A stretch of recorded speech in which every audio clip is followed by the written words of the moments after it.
Natokea Isanga hapa, kuna mengi nimesikia hapa, nataka kushuhudia na mimi kama nyie hapa. Nimesikia hapo uliyosikia, nataka tuambie. Nimesikia maajabu ya mtoto kuongea, sijui ni kweli, ila bado sijathibitisha hapa. Naitwa Anton Thomas. Habari zimetufikia sasa hivi kwamba kuna mtoto amezaliwa siku 3 anaongea. Ndio hivyo ndo tumefika eneo husika hapa. Ndio hivyo mwenyekiti wa mtaa amegoma watu waingie wathibitishe, ila walioona mara kwanza wamesema kwamba wamemhoji, wachache waliowahi wamemhoji kwamba mtoto wamemhoji anaongea. Sijui habari zingine wakimhoji anaongea, mtoto wa siku 3 ambaye ni kitu ambacho hakiwezekani kabisa. Ndio hivyo ndo tumefika hapa, umati wote huu hapa ndio nataka kushuhudia. Kuna wengine ambao wameshuhudia mwanzo. Na mimi naitwa Kristina Sendama Gilitu. Ni kama mjukuu wangu wa mtoto wangu wa kwanza. Tarehe 12 mimi nimepika humu ndani. Nilivyomaliza kupika, bwana mdogo alikuwa anapika jikoni mule. Sasa nilipoivisha tukaona kwamba tuende tukafanyaje, tukatumia chakula. Dogo alipanga tule huku, nikamwambia wafyele si wanakulaga peke yao bwana. Twende tukale jikoni sisi. Na vyenyewe kichwa kinamsumbua tukiongea, anasema mimi mnaniongezea kichwa. Si alijifungua kwa operesheni. Basi sisi tukamletea chakula, mimi nikamletea hapa, nikamwamsha njoo. Chakula tayari kisipowe sana. Haya. Mimi nikawa nimetoka nimeenda jikoni. Baadaye amekula kama vijiko vingapi, akasikia sauti inatoka chumbani. Mama. Sasa ile hali ameizoea kwa maana atoka tumboni. Kuna muda fulani kalikuwa kanaongea kakiwa tumboni. Sasa kushtuka iweka roho yake ni kama imezoea sasa kusema naye. Ameanza kusema naye kabla hajatoka. Basi akaitika. Alivyoitika, akawa ameacha chakula hapa, akawa ameingia chumbani, akamwambia mama. Akasema mwanangu, unasemaje? Akasema mbona mkuu wa nchi anaipeleka tofauti na jinsi alivyoiacha huyu marehemu. Kwa hiyo mama, nasema hivi, mwambieni arudi katika mfumo ule aliyouacha aliyekuwa madarakani. Aende na huo mfumo. Kama hataenda na ule mfumo, kuna makubwa ambayo yatakuja. Sasa mama, na ule hofu kuongea na mtoto mdogo, hujawahi ongea na mtoto mdogo. Akasema sasa mwanangu, habari hizo unazozisema zitamfikiaje unavyosema kwamba zimfikie? Akasema wakutuma ni wengi. Watu wengi ambao wanaweza wakazifikisha hizi taarifa. Sasa mwanangu, ni wakina nani? Akasema watu ni wengi wa kuzifikisha taarifa nimesema. Kwa maana hiyo, mama kama mzazi atakaaje ndani watoto wananyeshewa mvua nje? Basi mtoto akaangua kicheko na kukaa kimya. Sasa mama yakaya yamemshinda, anapotaka kusema kwamba labda ataendeleza kuongea, atoke nje akamweka kitandani ili aje kutuita. Mtoto akawa amekaa kimya. Paka sasa hajaongea, hajafanya nini, yuko kimya. Sasa kwa sisi ndio likatupa changamoto kusema sasa katika agizo hili tulipeleke wapi? Tuanzie kwa nani? Tukaanza sasa kuwaza, tukaitana hapa sasa tufanyaje? Tuende kwa balozi au tuende kwa nani? Balozi labda ndio aende kwa mwenyekiti au tufanyeje? Basi kwa kuona kwamba imekuwa hivyo, tukasema sasa hapa hatuelewi. Wengine tunataka labda changamoto ya kusema kwamba tupate hata 1, 2, 3. Tukaanza sasa kuongea na watu ambao wako Mwanza, wengine wako Sumbawanga, kusema jamani, huku wenzenu limetukuta hili na hili, tufanyeje? Sasa nyie mlikuwa mnafikiriaje? Hivi hapa ndio tumeshindwa kuelewa, kwa sababu limekuwa ni agizo, ni kama la nchi kwamba limfikie huyo mama. Tunalifikiriaje, alinamfikiaje? Na siye tuko tu ni ngazi ya chini huku, tunafanyaje? Tumewaza labda twende kwa mwenyekiti au kwa balozi. Ndio moja akasema kwamba hapana, hiyo itakuwa ni ngumu. Hawa waandishi wa habari mbona wanakuwa ukaribu sana na hata mkuu wa mkoa? Basi chukueni namba, kuna tukio fulani lilitokea Sumbawanga huku, namba wakaturushia na wao wakawarushia, hatukupiga wakatupigia. Kweli wakawa wamewapa dondoo kidogo. Walipouliza tukasema ni kweli, na ndio walikuja tarehe 13. Kwa hiyo sasa tukawa tumepigwa butwa, hatukwenda tena kwa mwenyekiti. Basi tukaona kwamba basi kwa sababu yeye shida yake kwamba lifike sehemu husika alikohitaji, litakuwa limefika. Basi sisi tukawa tumekaa kimya, basi mpaka sasa tuko kimya. Babake na mamake sana sana ndio walikuwa na kila kitokea hivi toka wakati yuko tumboni wananirushia mimi mama kama mama yao kwamba mama, yametukuta haya na haya.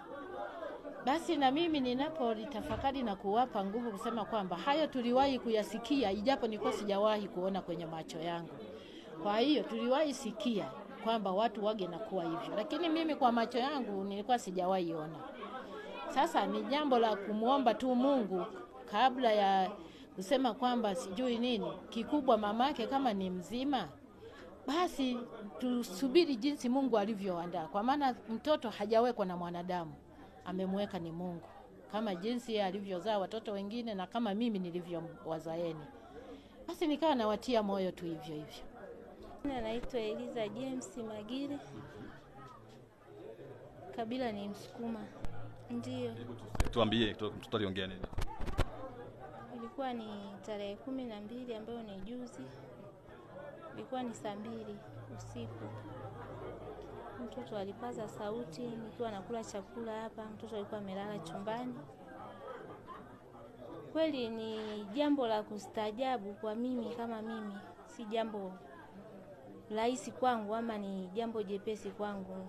Nilistaajabu mimi kama mama mzazi. Maana sio uzao wangu wa kwanza, ni mzaliwa wa 7 kwangu mimi yani. Na hii hali haijaanzia hapa, ila kulingana yani na jinsi yani tuseme yani ilivyokuwa. Kwa kuwa ilikuwa imenitokea kabla hajazaliwa yani kabla hajazaliwa. Kwa kuwa ilikuwa ni vigumu kutembea, hata kama ungekuwa ni wewe kakaangu usingeweza. Jambo linakutokea ukakurupuka tu sana, jamani mwenzetu unatembea, labda kuna 1 2 3, inakuwa ni jambo gumu. Kwa nilifuata taratibu, kwa kuwa nina wazazi na mimi na watu wanaoniongoza ambao ni watu wazima, ilibidi niwaelekeze, jamani kuna 1 2 3. Lile tunadhani tulilimaliza kama wana familia na jinsi ya kulitekeleza.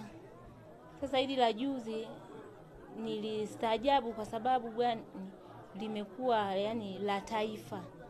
Nikasema hili jambo litakuwa ni gumu kwangu. Ni kweli waliniandalia chakula hapa jioni hiyo tarehe 12. Wakaniandalia chakula hapa, wao wakaondoka, wazazi wakawa wanakula chakula jikoni, nilibaki peke yangu. Mtoto alikuwa chumbani, alikuwa amelala. Kweli mtoto alipata sauti, mama hapa anaita kwa kilugha. Niliondoka, nikaacha chakula, nikaingia chumbani. Nilifika nikampapata mkononi. Sema unasemaje mwanangu kwa kilugha, lakini basi aliweza kuongea yale aliyalio msibu yeye kama yeye moyoni. Alisema, mama, natoa huu ujumbe ufike sehemu husika. Kwa nini rais aliyoko ameacha matakwa yale aliyoyaacha kiongozi aliyepita awali? Naomba huu ujumbe umfikie, arudi kwenye nyenzo alizoziacha kiongozi aliyekuwepo. Sasa hilo swali kwangu likawa ni gumu na zito kwangu mimi kama mzazi. Kweli nilikastaajabu jinsi ya kuuliza, lakini nilijikaza kwa kuwa ni hali ambayo imenitokea wakati mtoto akiwa bado yuko tumboni. Kuna maneno baadhi ndio nikajikaza nikamuuliza, akasema sasa hizi jumbe zitamfikieje? Alicheka sana, akasema watu wa kuweza kupeleka hizi taarifa wapo wengi sana. nikaanza kujiuliza mimi sasa ni watu wa namna gani au tamtuma ni nani mimi kama mzazi. La mwisho akaongea akasema haiwezekani mama mzazi ukawa umekaa ndani, mvua ikawa inanyesha nje, watoto wako nje, we uko ndani, ni kitu ambacho hakiwezekani. Aliangua tu kicheko, basi akamenyamaza, kaamishia. Tangu hapo mpaka sasa hivi hajaongea tena? Hapana. Mtoto wangapi umesema? Huyu mtoto ni wa 7 kuzaliwa, lakini walioko hai wako 6 pamoja na yeye. Tuombe nafasi wote muondoke hapo. Sawa. Kuteni hapa.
Kwa majina naitwa Joseph Mbwiro Matingo.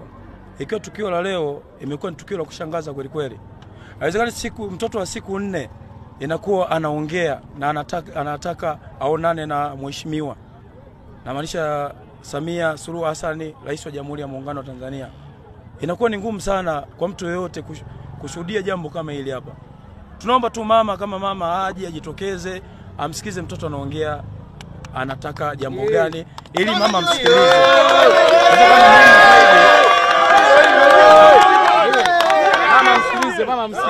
Mama msikilize. Inakuwa ni muhimu zaidi mama akaja hapa Mbeya akamsikiza mtoto anataka nini. Naitwa Steven Joakim Chamazambi. Imekuwa ni jambo la kwa majina naitwa Steven Joakim Chamazambi. Ni jambo la kushangaza sana mtoto kuongea akiwa anamtaka Mheshimiwa Rais Samia Suluhu. Kama amesikiliza Mheshimiwa Rais Samia Suluhu, tungeomba aje Mbeya amsikilize mtoto anahitaji nini ili aweze kumsikiliza maoni yake mtoto anasemaje.